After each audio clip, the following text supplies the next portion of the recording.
Eu vou passar agora pro Durval, pro Júnior, do Ilaese, que também vai fazer a sua apresentação. Boa tarde, gente. Tudo bem? Mais ou menos. Mais ou menos. Vocês estão cansados, gente? Hã? Se vocês estiverem cansados, eu vou usar a tática que eu aprendi quando eu era coroinha na igreja. O padre me ensinou. Vocês sabem qual que é essa tática aí? Quer ver? Vamos lá, levanta todo mundo um pouquinho, rapidinho, por favor. Isso aqui eu aprendi com o padre no ano de 86, quando eu trabalhava de coroinha junto com ele. Beleza? Agora senta todo mundo.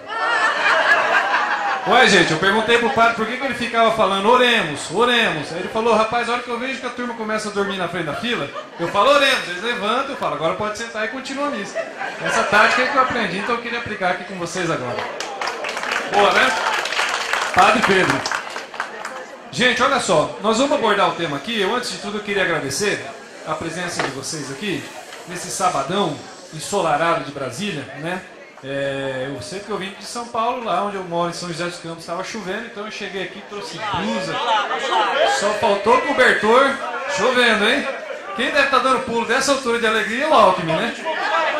E saí de lá, vim com blusa, tudo, cheguei aqui, um calorzão, e encontrar vocês aqui, plenária cheia, participativa. Hoje pela manhã eu estive recorrendo, eu vi os grupos com uma atuação, um protagonismo, debates apaixonados, acalorados. Então vocês estão de parabéns, eu queria agradecer o esforço por estar aqui hoje, agradecer os companheiros da organização do evento aqui por ter nos convidado por estar aqui, né? O meu nome é Júnior, como o Gibran, nome lindo, hein? Nome de poeta, né? Nossos filhos não são nossos filhos, né? Assim mais ou menos que começa. Eu queria agradecer, o Ilaese é um instituto latino-americano, instituto socioeconômico. Nós prestamos a exemplo mais ou menos do que faz o Diese, o nosso colega Alexandre. Esses cabelos que ainda não embranqueceram do Alexandre, eu não sei porquê, porque a tarefa do Diese eu sei que é puxado, prestar estudo, formação. Nós também trabalhamos no mesmo ramo, com metodologias, análise e perspectivas distintas, mas é da mesma coisa. Queria só agradecer para vir aqui, né? Nós estamos comemorando 10 anos de Ilaese agora, do nosso instituto, dos materiais que nós lançamos aí sobre transporte público no Brasil, setores metalúrgicos, Vale do Rio Doce, Petrobras. O último que nós lançamos foi fazer uma propagandinha, né? Aproveitar a oportunidade que nos deram aqui. Estamos lançando aí um balanço crítico dos balanços do mandato do governo do PT, dos dois, do Lula e da Dilma. Está aqui, eu não pude trazer muito, que a mochila é pequena. Mas quem quiser comprar depois um precinho simbólico de 10 conto para ajudar a comprar o almoço de amanhã, tá aqui depois. Só tem 4, hein? Corram que vai esgotar. No final a gente vê isso aqui. Depois o Gibran vai fazer a gentileza. O Gibran era no final, pô. Eu devia fazer a propaganda no final aí, né? O Gibran depois, ele vai distribuir, gente, o que nós fizemos, os companheiros do Sindicef. Eu vi o Carlos aqui. Tem mais alguém aqui do Sindicef? Levanta a mão aí. Opa, tá a galera toda aqui, ó. Os companheiros solicitaram estudo para nós sobre exatamente a evolução salarial, salário nominal, salário real da categoria, né? Nesse período todo. Eu vou apresentar aqui um dado geral, mas depois vai ser distribuído um boletinzinho do Ilaese. Vocês pegam porque está discriminado por carreira lá atrás qual foi a evolução salarial, tá? Então aqui eu vou falar em geral, não vai dar para falar. Eu vou falar aqui da mesa. Parece que talvez, né, o Barela está me dizendo que pode ser que eu chegue um data show aí, a turma está se esforçando para trás. Se chegar, eu pulo aí para frente, porque daí eu vou apontando com o dedo ali o que eu estou falando. Senão eu vou daqui mesmo, porque parte das informações que eu preciso estão aqui no computador. Tá bem? Então, nós vamos começar aqui, companheiros e companheiras. Nossa senhora, mas já vendi tudo. Foi a melhor venda da minha vida. Vendi a coisa que mais rápido do que o Fernando Henrique quando privatizou o país inteiro esse tempo atrás.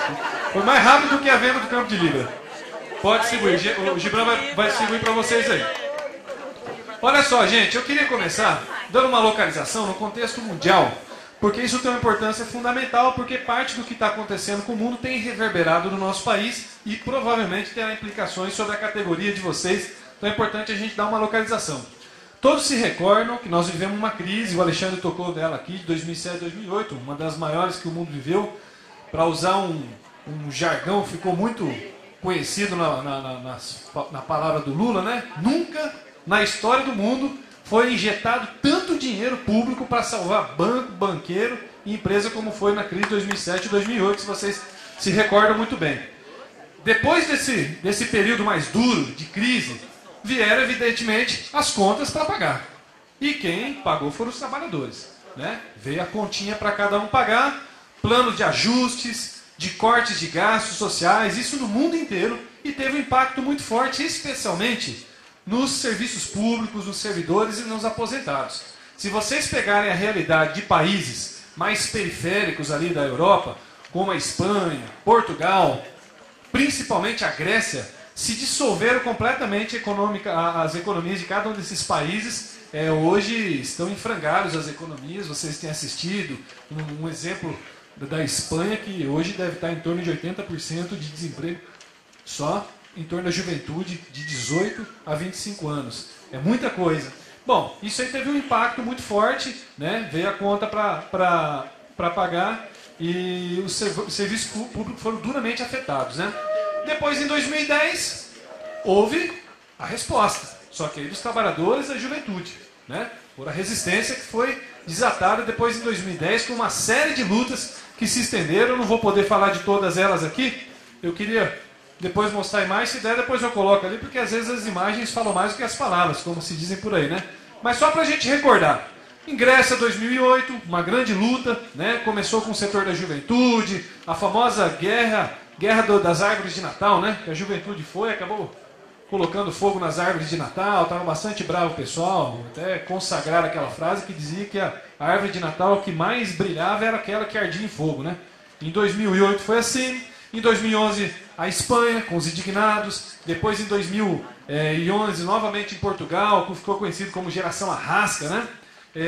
Depois veio a Primavera Árabe, Líbia, Síria, o Egito, queda de Mubarak, caboclo arrastado para cima e para baixo lá.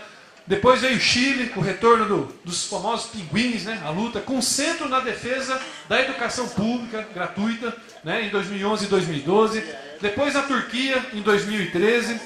Depois o Brasil também, que entrou no calendário de lutas internacionais aí, com junho do ano passado.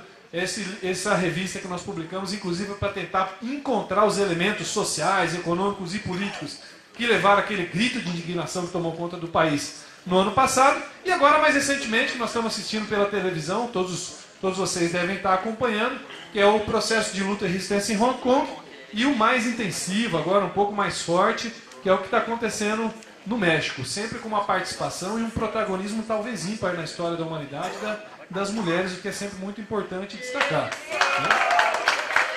Para 2015, façam as suas apostas, né? 2015, façam as suas apostas.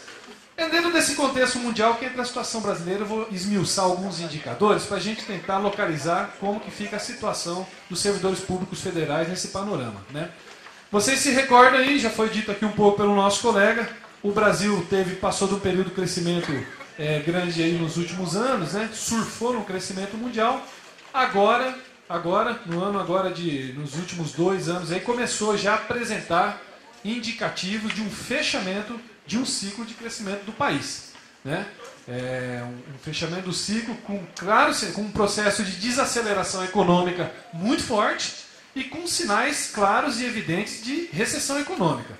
No setor da indústria, isso já é bem mais claro, né? Nós vamos tocar depois aqui e vamos fazer um comparativo de como está o setor. É mais ou menos isso. Isso se reflete, a situação econômica do país hoje, ela se reflete um pouco mais particularmente no tema da inflação. É verdade, eu tenho acordo com o que falou o nosso colega aqui, o Alexandre, de que nós não estamos numa situação no patamar do que está colocado hoje, por exemplo, para a Argentina, do que está colocado na Venezuela, em hiperinflação. Agora é verdade, gente, que o governo até agora ele não conseguiu reduzir a inflação. Ele não conseguiu. Tem se esforçado, tem feito, tirado planos de todo tipo, rezado bastante, mas não tem conseguido baixar a inflação e o salário tem sido corroído. Isso é uma realidade da história do brasileiro. E para aqueles que ganham menos, ganham entre 1 e 2 salários mínimos, a inflação tem um impacto muito mais forte. É só na hora de comprar o feijão, a carne, quando dá no final de semana, vocês vão ver que isso tem um impacto mais forte. Mas isso é um sintoma. Tem outro sintoma que é o problema do endividamento, né? Em 2 focos, pega o endividamento das famílias brasileiras, né? Há famílias que chegam a consumir 60%, mas aí uma média entre 40% e 50% da renda familiar tem sido consumido com dívidas. É para pagar Minha Casa Minha Dívida, é para pagar o carro, o consórcio do carro, é para comprar geladeira nova, televisão, mas tudo a custo de crédito consignado. Todos vocês aí, eu sei que tem gente que sempre fica até um pouco, parece a Torre de Pisa lá, né? Porque é tudo os tabletinhos de pagamento para pagar aqui, os talãozinhos no bolso, não deixa nem sentar direito. E o outro sintoma importante do endividamento, que é o endividamento do próprio Estado. Endividamento externo e interno. Nesse nós vamos depois trabalhar um pouco mais, desenvolver esse assunto aí. E por fim também o problema do aumento do desemprego. Aquela situação, aquela sensação, aquela percepção de pleno emprego que teve nutrindo a consciência do trabalhador médio brasileiro, ela já não existe mais. Ela já não é globalmente a mesma coisa. E nos setores da indústria é muito menos. E nós vamos depois explicar por quê. Porque o fantasma do desemprego no setor da indústria já se concretizou. Já apareceu. Então isso é importante, é um dos sintomas do problema desse fechamento de ciclo que nós estamos vivendo. E obviamente, como todo contexto de crise, implica ajustes fiscais, cortes de gastos, implica reajuste na relação capital e trabalho. Então as perspectivas para 2015 não são das melhores. Não são das melhores. Quando nós vamos preparar uma campanha salarial, nós temos que nos preparar para cenário de crescimento, certo? Buscar a maior fatia do bolo para nós, mas também para essas situações um pouco mais adversas aqui, nós vamos tentar trabalhar elas um pouco aqui com vocês. Pegando aqui um pouco mais, abaixando um pouco mais a terra aqui, baixando um pouco mais sobre o problema do orçamento federal. Olha só, o Brasil ele tem aumentado essa arrecadação. Isso é verdade, isso é fato. De 2012 a 2014, o governo aumentou em 20,5% a sua arrecadação. A arrecadação aqui nós estamos chamando aquelas receitas que são as receitas correntes e também aquelas receitas financeiras. Receitas correntes você sabe o que é. Imposto, compra um pãozinho, vai lá, gera imposto. As receitas financeiras têm a ver também com questão de endividamento, venda de título, etc. e tal. Mas aumentou a arrecadação em 20,5%. Tem aumentado. Por que não aumentou mais? Não aumentou mais porque o governo, parte da arrecadação, ele abre mão em função dos incentivos fiscais que tem dado para as empresas, especialmente para as empresas multinacionais. Por isso que se arrecada menos. Poderia ter arrecadado muito mais. Agora é importante analisar isso. Se esse incentivo fiscal, como é que ele tem refletido na situação do país? Vamos pegar aqui um dado. Só para vocês terem uma ideia. Nós não pegamos das empresas, todas elas, as que estão demitindo. E nem pegamos todas as empresas que recebem a desoneração, incentivos ou algum tipo de benefícios fiscais. Mas nós pegamos alguns extratos importantes aqui para fazer uma análise com vocês, porque quando o governo foi justificar essa política de desoneração das empresas, das grandes empresas brasileiras, era com o discurso que é o seguinte: não sei se todo mundo acompanhou aqui a luta que teve os metalúrgicos de São José dos Campos no ano, salvo engano, de 2011 ou 2012, quando a General Motors começou a fazer um processo de demissão em massa. Eles foram, greve, paralisações, mobilizações de rua e ocuparam a Dutra, que é a rodovia, para quem não conhece São Paulo, que liga São Paulo ao Rio de Janeiro. Naquele então, a Dilma, que estava na Inglaterra para lançar as Olimpíadas que seriam no Brasil, lá das Olimpíadas, depois de paralisada a Dutra, ela, depois do Guido Mantega já ter dito atenuado, dito que não tem problema demitir, porque afinal o saldo do emprego está grande, a Dilma teve que sair dar explicações. E ela disse o seguinte, com todas as letras, de conteúdo foi assim: nós ajudamos as empresas, damos desoneração e isenção, que é para garantir o emprego. Bom, vejamos como é que está o resultado disso aqui. Em 2012, o setor de preparação e fabricação de artefatos de couro recebeu desoneração 312 milhões e mandou embora em 2012 2.767 trabalhadores. De automotores, recebeu nesse mesmo ano 276 milhões, mandou embora 3.111 trabalhadores. Da indústria de confecção, recebeu 251 milhões e demitiu 3.742. Em 2013, o mesmo setor de preparação de couro recebeu 444 milhões de exoneração, mandou embora mais 5.818 trabalhadores. Transporte aéreo recebeu 406, mandou embora 1.278. Em 2014, isso aqui dá um salto de qualidade. Isso aqui dá um salto enorme. Um setor que não aparecia até então, que não estava demitindo, era de comércio varejista, que absorvia uma parte dos empregos. Bom, recebeu exoneração equivalente a 487 milhões e demitiu, só nesse ano de 2014, 34.590 trabalhadores.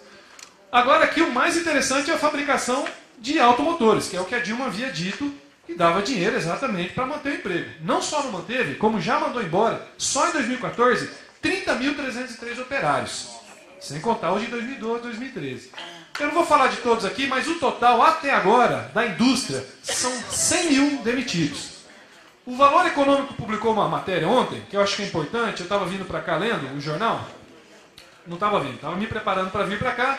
E o Valor publicou uma matéria interessante que diz o seguinte: duas coisas, duas notícias importantes que declarou o Valor. Primeiro, em termos de isenção fiscal, o governo, para não se chocar com a lei de responsabilidade fiscal, porque geralmente a lei de responsabilidade fiscal é um pretexto muito forte quando tem que dar aumento de salário. Quando é para dar isenção fiscal, o governo criou uma manobra que é a seguinte: ele corta os gastos sociais e se equilibram as coisas. Só que o dado que colocou o Valor Econômico é interessante, me chamou a atenção, porque aqui nos dados que nós levantamos, isso aqui, gente, é tudo dado do Ministério, isso aqui é dado do próprio governo, tá? Não me demitido. O Valor Econômico publicou que já foi dado para as empresas o equivalente a 70 bilhões em desoneração da folha. É um pouco de dinheiro, talvez é mais do que todos nós ganhamos juntos aqui. Foi uma brincadeira de mau gosto, né? Então, gente, olha só, não tem sustentado os empregos essa política de isenção, pelo menos não até aqui, né?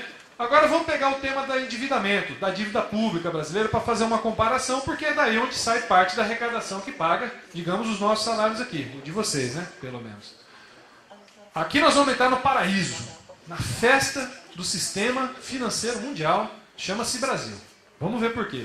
Tem uma pizzazinha aqui que não vai dar para mostrar para vocês. O Alexandre tocou no dado, está muito correto o que ele colocou aqui, que em 2013 o Brasil destinou para pagamento de juros e amortizações da dívida o equivalente a 40,30%. Isso equivale a 718 bilhões de reais. Aqui nós já convertemos, tá? Para reais aqui, de total do orçamento da União. Em 2014, as eleições elas mal terminaram, 3 dias depois, o governo já anunciou, através do Banco Central, o aumento da taxa de juros Selic de 11% para 11,25%.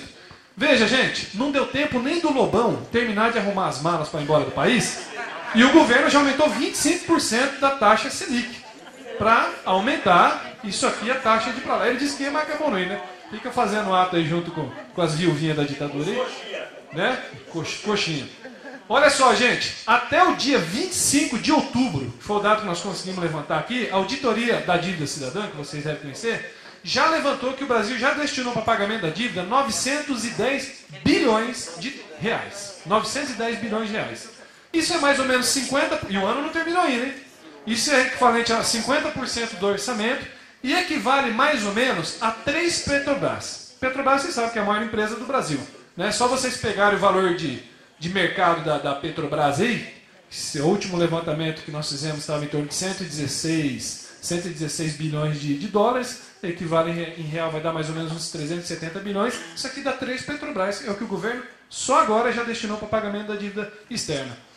Em 2014, o governo gastou por dia, o equivalente a 3 bilhões de reais. Ou seja, vocês acordaram 8 horas da manhã hoje, a hora que vocês acordaram 8 horas da manhã, já foi embora do país 3 bilhões.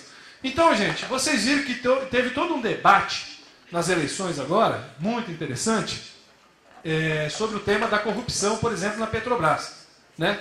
É verdade que tem. Por exemplo, o Aécio Neves vivia criticando a Dilma. Vocês viram agora, só abrir a capa do jornal, acho que já tem 26 aí com carta, né, decretada de prisão aí. E tem que prender mesmo.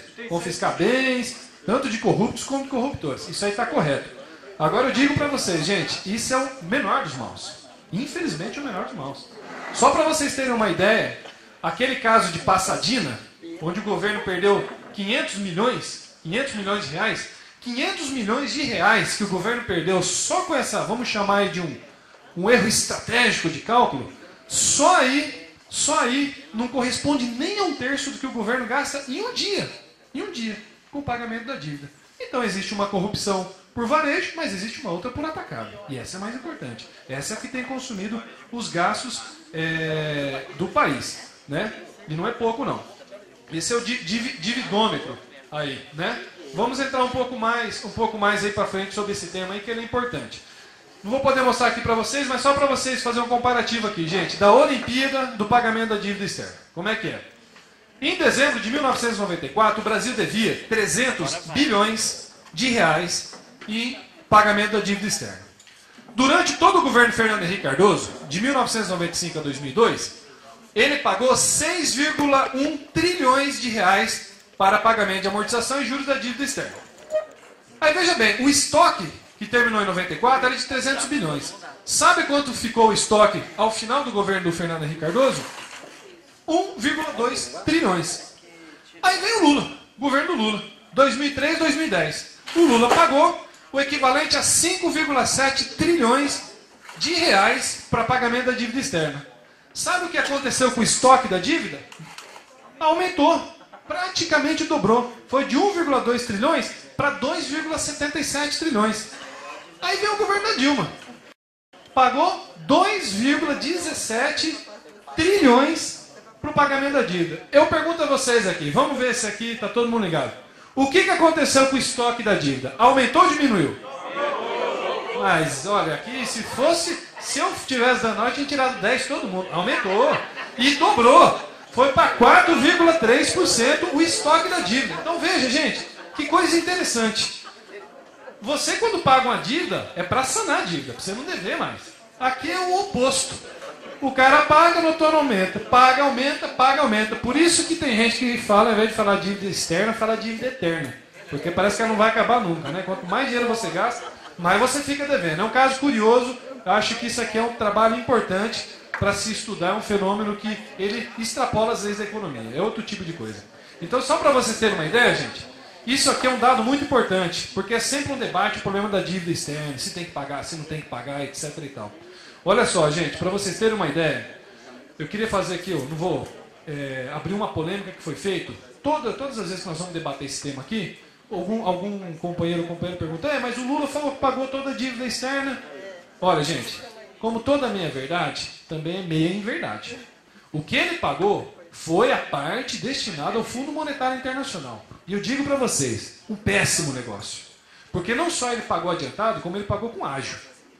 Vocês, quando estão devendo ao banco ou a qualquer lugar, quando vocês vão renegociar a dívida, você chega para o cara e fala, rapaz, deixa eu já vou pagar adiantado, inclusive com ágio, ou vocês vão negociar prestações mais suaves, parcelas um pouco mais dilatadas. Evidente, qualquer negociador, qualquer pessoa, trabalhador comum faz isso. O Lula não, ele bate no peito para dizer que pagou adiantado e pagou com ágio ainda por cima. Então foi isso que ele pagou, a parte do Fundo Monetário Internacional. Por isso que o estoque não cai. A segunda parte, que eu acho que merece uma reflexão da nossa parte aqui, é que o governo diz o seguinte, mas não se preocupa com a dívida não. O que tem de dívida nós temos de reserva. Olha, mesma coisa. Aí é copo vazio e copo cheio, né? Aqui é meia verdade, mas também é meia mentira. Porque, em primeiro lugar, a reserva, ela não é equivalente ao pagamento da dívida. Vou dar um exemplo aqui. Em 2007, 2008, quando começou a quebrar os bancos e as multinacionais, os banqueiros começaram a tremer as mãos aqui, né? Começaram a ter que vender dos 20 jatinhos que tem um, o que o governo fez? Correu para injetar dinheiro público para tentar salvar da crise. Não foi isso que aconteceu em 2007, 2008? Agora eu pergunto para vocês, isso aí alterou a dívida? Não, ela continua aumentando. Então a reserva não interferiu diretamente no eu vou atrás dele agora. Não interferiu diretamente o problema da reserva na dívida externa. E a segunda coisa, gente, que é o seguinte, a reserva, a cotação da reserva é de 0,25%. E a cotação para a dívida externa, vocês viram aqui, é de 11,25%. Então não tem como comparar uma coisa a outra, isso é uma falácia, esse procedimento não... Obrigado. Ah, tem um aqui, o pendrive aqui, ó. Quer botar o pendrive lá? Bem problema, aqui vale o esforço, vale o esforço aqui, nós vamos chegar lá. Então, gente, para fechar esse raciocínio aqui, esse aqui é a grande chaga que existe no Brasil hoje. O governo, se ele é sério com isso aqui, se ele está falando que isso aqui não tem problema, ele vai pagar, ele deveria pelo menos abrir uma auditoria para verificar isso aqui. O grande risco que ele corre é aquilo, né? Se ele abrir uma auditoria, as pessoas não só podem chegar à conclusão de que não tem que pagar a dívida mais, como inclusive tem que cobrar do governo como é que vai devolver a grana que levou. Então, por fim, desde o governo Fernando Henrique Cardoso, se vocês quiserem anotar, dado muito interessante, já foram pagos 14 trilhões em 19 anos com a dívida pública. Isso equivale, gente, mais uma vez para usar o mesmo exemplo, a 48 Petrobras no Brasil. Isso é o que equivale ao pagamento que nós temos aqui agora. Para fazer uma comparação aqui com outro dado, outro indicador, o Bolsa Família, que o governo se arvora de fazer o gasto social, tirar o povo da miséria, para vocês terem uma ideia, de 2011 para 2012, o Bolsa Família subiu de gasto de 17 bilhões para 18 bilhões. Agora, para pagamento da dívida externa, subiu nos 2 anos de 708 bilhões para 753 bilhões. Então, gente, aqui, aquele discurso que você escuta aí dos setores reacionários, xenófobo, contra quem recebe Bolsa Família, o povo nordestino, que a única xenofobia legítima é contra os banqueiros e o capital financeiro. Esse é legítimo. Os outros não pode ser porque não justifica, é muito pouco que recebe. Gastos sociais. Tá lá já o negócio? Não. Vamos segurando por aqui então nós aqui. Olha só. Gastos sociais. Fazer um comparativo aqui dos gastos sociais com a dívida pública brasileira para vocês verem a evolução de um e a involução do outro. No ano de 1995, o governo gastava em previdências sociais o equivalente a 35%, com os gastos sociais 47% e com a previdência 18%. Em 2005, diminuiu os gastos sociais da Previdência diminuiu de 35% para 30%, da saúde, educação, ou seja, os gastos sociais, eles diminuíram de 47% para 26%. Agora, pasmem, os juros da dívida eles aumentaram de 18% para 42%. 2012, como é que foi isso aí? Diminuiu os gastos sociais de 30% para 18%, a Previdência de 30% para 18%, os gastos sociais de 26% para 25%, e os juros com a dívida aumentou de novo, de 42% para 47%. Então, gente, isso aqui, o problema da dívida é um problema muito grave, muito grave. Isso aqui somos nós que pagamos. Olha só, eu vou usar um exemplo aqui com um trabalhador da construção civil lá de Belém do Pará usou. Nós fomos fazer uma discussão com eles sobre o problema da dívida, o impacto que tinha isso na categoria, e o peão levantou e ele foi fechar o raciocínio dele tema da dívida e falou: rapaz, agora é que eu entendi esse negócio aí. Então quer dizer que de cada 10 pá de cimento, cal ou areia que eu jogo no caminhão, uma eu pago meu salário. 4 eu dou para o patrão e as outras 5 é para pagar a dívida. Perfeito, o raciocínio dele está 100%. Se ele estivesse aqui, eu ia dar parabéns para ele, porque ele sintetizou muito bem o raciocínio sobre o problema da dívida externa. Então, gente, vamos agora entrar na categoria. Está ali já o slide ou não? Não. Na hora que tiver, vocês me dão um toque aí, se tiver ali. Então, gente, esse debate aqui nós também fizemos. Lá um companheiro foi fazer uma apresentação para os metalúrgicos, uma assembleia na General Motors. Eu fui lá assistir, né? A gente dá os dados, depois tem que ver como é que o cara vai apresentar, se ele apresenta direito. Né? Ele fez uma exposição muito bonita, o diretor, bem pedagógica, tal. Aí ele fez toda uma discussão. Quando ele terminou, outro trabalhador, outro diretor do sindicato catou o microfone e falou assim: bom, agora vamos ao que interessa. E foi discutir a campanha de PLR lá, né? Então, para não dizer aí, se alguém estivesse perguntando, mas o que tem a ver comigo? Vamos para o que interessa, vamos discutir a situação mais específica dos servidores públicos federais aqui. Só para fechar esse raciocínio, gente, dívida pública, o que ela promove? Quais são as consequências, os resultados? Primeiro, caos no serviço público de saúde. Está lá já? Vamos aí.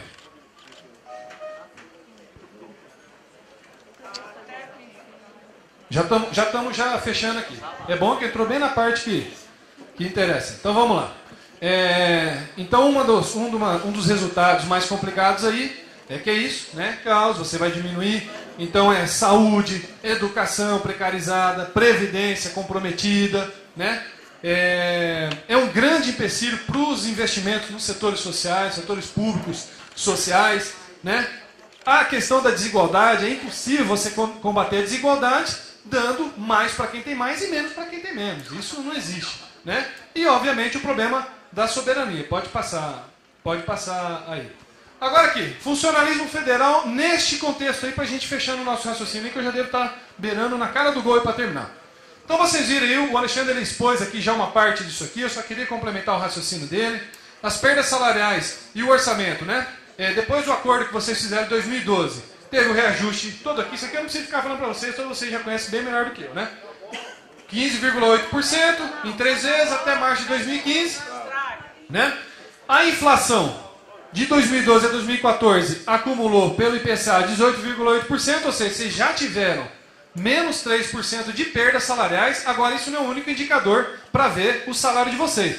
Tem outro que tem que ser comparado com a arrecadação que o governo teve nesse período todo. Se vocês pegarem a arrecadação, que é aquela que eu apresentei algum tempo atrás, aí de 20,5%, vocês vão ver que a defasagem ela sobe para 4,7%. Tá? Aqui depois, embaixo, tem uma parte da evolução do salário. Eu não vou falar aqui, porque está bem mais um pouco especificado e por setores. Não estão todos, porque não coube no papel, mas estão pelo menos os mais importantes, ou aqueles que a gente acha. Se não tiver algum, vocês não briguem comigo não, tá? Foi o Eric aí que ajudou a fazer. Tá? Isso, não tem nenhum mais importante, tá? Então aí os que a gente pode discriminar, depois vocês dão uma olhadinha ali. Aqui só está uma análise um pouco mais geral. Pode passar aí pra gente. As faixas salariais. Isso aqui é um pouco do perfil da categoria, né? Dos servidores públicos federais civis, 2014. Está ali concentrado a maior parte dos servidores, em torno de 44,5% dos ativos estão recebendo em torno de R$ 2.000 a R$ 5.500, e dos aposentados está concentrado em 49%. Pode passar aí também.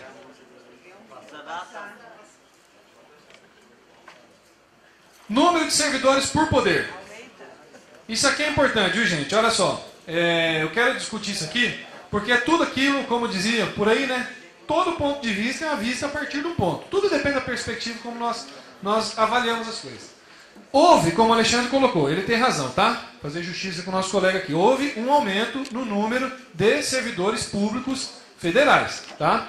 Ali do Executivo Civil. Do Judiciário também houve um número. O Judiciário tem uma particularidade. De 2011 para cá ele está caindo. Ok? Fica para próximas reflexões. Quem atribui essa queda a um problema de falta de incentivo, os salários estão baixos, tal, tá? Depois nós refletimos isso aí, podemos discutir, buscar as causas disso. Mas houve um crescimento. Agora, é evidente que esse crescimento, ele existe em termos absolutos. Em termos relativos a crescimento da demanda de serviços, ele ainda é muito pequeno. Ele está muito aquém do que poderia. Vocês sabem o resultado disso aqui.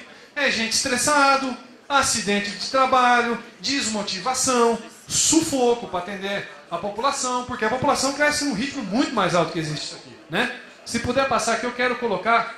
E aqui tem um outro detalhe, que tem a ver com o problema do crescimento. É verdade que tem crescido o número de contratações do Serviço Público Federal. Agora, o que é verdade também, gente, é que os salários, eles são basicamente, a folha de salário, ela está congelada nos últimos tempos. Se vocês analisarem aqui, vocês vão ver que o Fernando Henrique, na época do governo dele, até a entrada do Lula, ele basicamente trabalhou com a política de cortes na folha salarial. Depois do governo do Lula e da Dilma, o que você vê é uma estabilização, é um congelamento da folha de salário. Então essa é a contradição. Você está tendo contratações, mas isso não está refletindo no aumento da folha de salário. Esse aqui é que é o grande problema. Está batendo em torno dos 40%, mais ou menos até 2014. Tá? Isso aqui é estatística de pessoal aqui. Então isso aqui é o trabalho de equipe que fez o governo anterior com o governo atual. Né? É igual o time de vôlei. Um vai lá e corta e os outros dois usaram o bloqueio. Você pode passar aqui, gente? Congelamento da folha de pagamento. Aqui, já com indicador com PIB, para a gente comparar com PIB. Vocês vão ver de novo. Ó. Vocês estão vendo que na época do Fernando Henrique teve um corte, depois se mantém uma certa estabilidade, com sinuosidades um pouco para cima e um pouco para baixo. Mas é um certo congelamento. Por que é importante comparar com o PIB? Porque por este critério aqui nós podemos fazer um comparativo do que o Brasil gasta com o restante do mundo. Nós vamos entrar aqui agora. Tá? Só para a gente fechar aqui, o emprego público em relação à população total em 2000 estava de 5,1, foi para 2007 em 5,36. Eu vou explicar por que esses anos aqui um pouco para trás, que nós vamos comparar com o resto do mundo agora aqui, tá? Pode passar. Já vou concluindo aqui. Olha só, gente, tem vocês viram, nas eleições, aquele candidato mais descarado de direita, ele costuma falar o seguinte: não, isso aqui o governo gasta demais com o setor público, é um serviço inchado, é muita gente para pouca eficiência. Nós vamos ver que é exatamente o contrário. O Brasil está na América Latina, América do Sul, na América Latina, está abaixo do Uruguai, está abaixo da Argentina, está abaixo do Paraguai, em matéria do número. Por que aqui de 2006? Porque é o que nós conseguimos reunir todos esses países aqui para fazer um comparativo com o gasto que tem em porcentagem com relação ao total de ocupados. Tá? O Brasil está com 10,7%. Mas o que chama a atenção aqui é a comparação com os Estados Unidos, não com os países da América Latina, que já é pior. Está ali pau a pau com os Estados Unidos. Por quê? Por um dado muito simples. Vocês sabem que nos Estados Unidos, diferente do Brasil, aqui você tem uma saúde pública e universal, você tem uma educação pública e universal, você tem uma previdência pública. Nos Estados Unidos não existe nada disso. Então, deveria que os Estados Unidos está o número abaixo do Brasil. E vocês vejam, um país onde praticamente tudo é privatizado, onde a política de Estado mínimo era levada à sua última potência, ainda assim a proporção de ocupação é superior à do Brasil. Então isso aqui, ao contrário do que falam os setores de direita e muitas vezes do governo, dizer que a máquina está inchada, não é verdade. Não é verdade. Vocês trabalham muito com pouca gente, um serviço eficiente com pouca gente que se faz muito. É exatamente o oposto do que fala o governo, tenta levantar a ideia. Para concluir, né, então não tem inchaço nenhum. E aqui para concluir, além de ser pouco e fazer muito, ainda com um alto grau de qualificação, que é outra crítica que faz. Vocês já devem ter escutado isso, ou não? Ah, serviço público, acomodado, não estuda, e lá. Não é verdade. Esses dados aqui, 67,5%, quase 70% dos homens têm ensino superior ou mais. Das mulheres, chega a quase 75%. Quase 75%. Então, de parabéns, mulheres. Agora, gente. E o salário, ó, né? E o salário, ó. Agora eu pergunto a vocês o seguinte. E vocês vão trazer reflexão e depois, um outro dia, vocês, porque eu vou fechar o raciocínio aqui agora. Eu quero que vocês tentem trazer na memória de vocês, se vocês conhecem alguma empresa do Brasil, eu desafio vocês e desafio qualquer um a dizer, se conhece uma única empresa no Brasil que tenha mais de 5, 10 mil trabalhadores com um grau, um estofo de qualificação técnica como existe essa aqui dos servidores. E são 600 mil servidores públicos federais, não são nem 2 mil. Porque você vai encontrar empresinha pequena especializada em tecnologia, que é uma empresa de corpo de anão, cabeça de gigante. Justifica, são 5, 10 funcionários, todo mundo trabalha para elaborar chip, ok. Se você vai encontrar empresas que têm corpo de gigante e cabeça de anão, agora como o funcionalismo público federal, com esse grau de qualificação, eu desafio o governo a apresentar qualquer empresa desse país que ele ajude com isenção, desoneração de folha, dinheiro, enfim, tudo que dá do bom e do melhor, de política de pai para filho, você vai encontrar alguma empresa que tem esse grau de qualificação, que trabalha com tão pouca gente, prestando tão bom serviço. Eu queria encerrar meu raciocínio aqui, agradecer vocês pela paciência, agradecer o companheiro que me antecedeu. Aqui tem só uma síntese do nosso raciocínio. Eu queria parabenizar vocês pela escolha. Peguei o crachá aqui, né? Bota o nome, a gente vai ler o nome e depois não lê o resto, né? Mas o nome feio igual o meu aqui, então.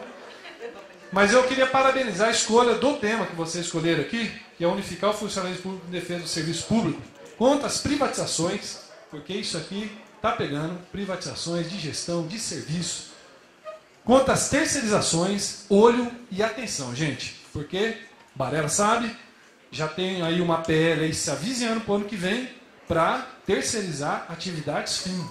Isso vai ser outra luta. Então, por isso que é muito importante ter incorporado aqui, e a precarização.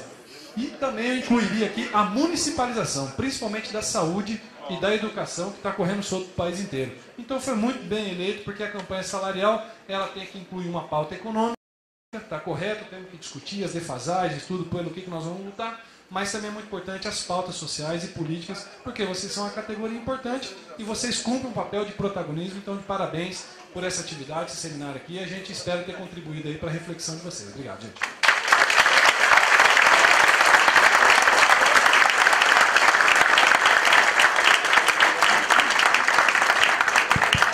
Companheiras e companheiros, eu queria agradecer aqui, em nome do fórum, tanto o companheiro Júnior como o companheiro Alexandre, do